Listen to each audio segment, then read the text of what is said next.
बंदर और कछुआ। एक झोपड़ी में एक कछुआ अपने बच्चों के साथ रहता था। वो कछुआ बहुत ही आलसी था और कोई भी काम नहीं करता था।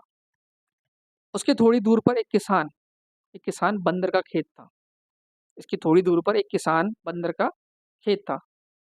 वो कछुआ बंदर से उधार ले लेकर खाता रहता था और पैसा देने के नाम पर कोई न कोई बहाना बना देता था। मतलब वो कछुआ जो है बार बंदर से उधार ले लेकर कुछ न कुछ खाता था, और जब भी बंदर उससे पैसा वापस मांगता था तो ये कछुआ जो है कोई न कोई बहाना बना देता था, या कुछ कहता था और पैसे देता नहीं था। और सही बात ये है कि उसके पास कुछ था ही देने के लिए, तो देता भी तो क्या देता। तो तो बार बार वो हर बार हर दिन कभी ना कभी अपने बच्चों को अपने बच्चों को मक्के का भुट्टा, मूंगफली, आलू, बाकी सब कुछ लाने के लिए बंदर के पास भेज देता और कहता, जाओ बंदर चाचा से ये सब ले आओ। जाओ बच्चों, बंदर चाचा के पास जाओ और ये ले आओ। बंदर हर बार उसे ये सोचकर सामान देता रहा कि भाई कभी ना कभी तो कछुआ पैसे देगा ही सही। बहुत दिन हो गए और कछुआ ने पैसे नहीं दिए, तो बंदर उसके यहाँ पैसे मांगने पहुंच गया। उसको आता देखकर कछुआ छुप गया और उसने अपने बच्चे से कह दिया, भाई कह दो कि रिश्तेदारी में गए हैं, 3-4 दिन में लौटेंगे। बच्चों ने यही जाकर बंदर से कहा तो उसने भरोसा कर लिया कि भाई हाँ भाई, कछुआ जो है अपने रिश्तेदारों के पास गया है और वो 3-4 दिन में आएगा। तो उसने बच्चों से कहा कि ठीक है भाई, जब तुम्हारे पिताजी आए तो कह देना कि पैसे जल्दी भिजवा दो। उसके बाद भी उसने पैसे तो नहीं भिजवाए, कछुए ने पैसे तो नहीं भिजवाए। हाँ, उसने उधार लेना बंद नहीं किया। अब बंदर ने ये सोचकर उधार देना बंद नहीं किया कि भाई अगर वो उधार नहीं देगा तो हो सकता है कछुआ कहीं और चला जाए, और ऐसा हुआ तो उसके जितने पैसे अब तक के, पुराने पैसे, अभी तक के पैसे, सब के सब डूब जाएंगे। क्योंकि अगर कछुआ यहीं रहेगा तो कोई ना कोई उम्मीद है कि किसी दिन पैसा वापस दे दे। लेकिन वो वहीं से भाग गया तो बंदर के सारे पैसे जो है डूब जाएंगे। अब चलता रहा, ऐसे चलता रहा, कछुआ उधार लेता रहा, बंदर देता रहा, और पैसा नहीं पहुंचा तो बंदर जो है नाराज होकर कछुए के यहाँ फिर पहुंचा कुछ दिन बाद। वो कुछ दिन बाद फिर पहुंचा।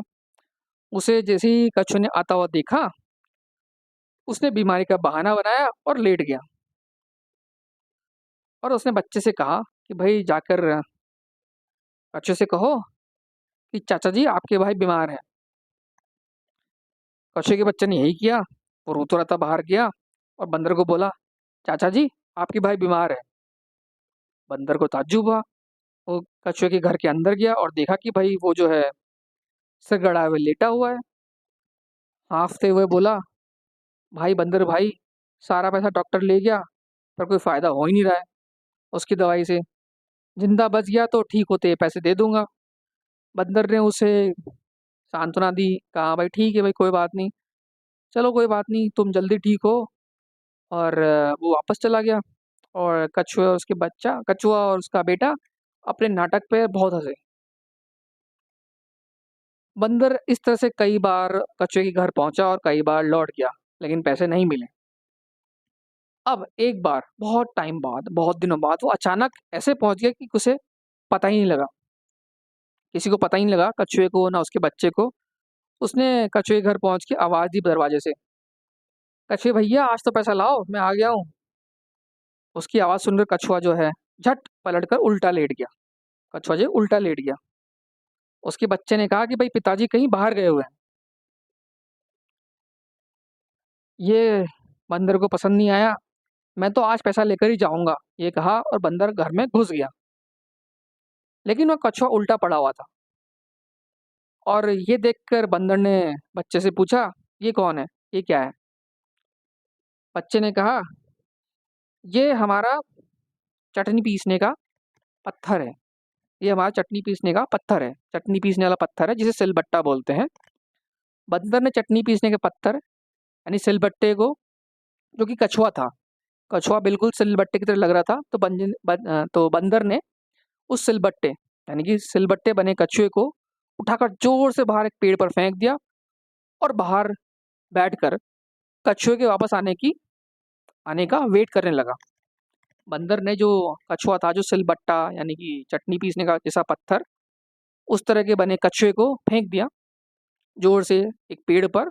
और वो कछुए के घर के बाहर बैठकर वेट करने लगा कि भाई कछुआ कभी तो वापस आएगा। कछुआ जो है पेड़ से होता दूर जाकर गिरा, फिर जल्दी से उठकर तेज कदमों से बहुत जल्दी जल्दी घर की ओर चल दिया। जैसे ही उसने बाहर बंदर को देखा तो खुश हुआ और बोला, अरे भैया आए अच्छे वाला, आज पैसे दे देता, आज पैसे भी अभी देता हूँ, आज पैसे भी अभी देता हूँ। फिर उसने बच्चे को आवाज़ दी, कछुए ने अपने बच्चे को आवाज़ दी, बेटा ये सिलबट्टा लाना, चाचा के पैसे दे दें, बहुत दिनों के हो गए। बच्चे ने कहा, पापा बंदर चाचा ने तो सिलबट्टा उठाकर पेड़ पर ही फेंक दिया है, सिलबट्टा तो है नहीं। कछुए ने नाटक किया और अपना सिर पीट लिया, हाय मैं लुट गया, मेरे सारे पैसे उस सिलबट्टे में थे। और फिर वो रोने लगा, हाय मैं लुट गया, मेरे सारे पैसे चले गए, मेरे सारे पैसे उस सिलबट्टे में थे। बंदर को बहुत दुख हुआ, बंदर को बहुत दुखा। उसने सोचा कि सिलबट्टा ढूंढ कर लाना चाहिए, ताकि जो कछुए है उसके पैसे वापस आ जाए और मेरे पैसे भी आए। इतना सोचकर वो बाहर निकला और पेड़ पर चढ़कर सिलबट्टा ढूंढने लगा। इतना कहकर बाहर निकला और पेड़ पर चढ़कर सिलबट्टा ढूंढने लगा। कहते हैं कि तब से बंदर पेड़ों पर कछुए का सिलबट्टा ही खोज रहे हैं और यही ढूंढ रहे हैं।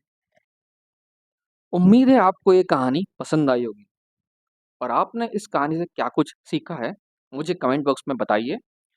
मैं आपके लिए आगे भी ऐसी कहानियां लेके आता रहूंगा। अगर आपको लगता है कि इस कहानी से या इसमें दिए गए ऑब्जेक्टिव से आपके किसी दोस्त को फ़ायदा हो सकता है या किसी और को कुछ बेनिफिट मिल सकता है, तो दिए गए लिंक को बाकी लोगों में शेयर कीजिए और बाकी लोगों को भी इससे बेनिफिट दिलाइए। अगली कहानी तक के लिए have a good day, good bye.